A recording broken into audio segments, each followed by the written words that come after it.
এই ফুল যখন গাছে থাকে তখন এই রূপ আমাদের আকর্ষণ করে। এই ফুল দিয়ে যদি আপনি মালা বানান, কোনো মূর্তিতে দেন, তাহলে তা সম্মানের নিদর্শন হয়।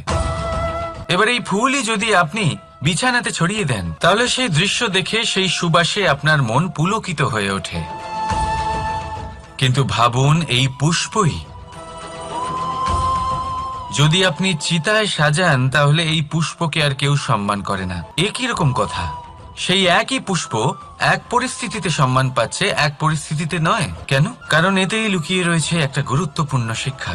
এর সারমর্ম হলো এটাই যে এই সম্মান ব্যক্তি বা বস্তুকে করা হয় না, সম্মান করা হয় সময় এবং পরিস্থিতিকে। এবার এই যে সময়, তা কখনোই আমাদের বশে থাকে না, আমাদের বশে থাকে পরিস্থিতি। আমাদের পরিস্থিতি কেমন হবে তার সিদ্ধান্ত স্বয়ং আমরাই নিই, আর যেরকম আমাদের পরিস্থিতি হবে সেরকমই আমাদের সম্মান করা হবে।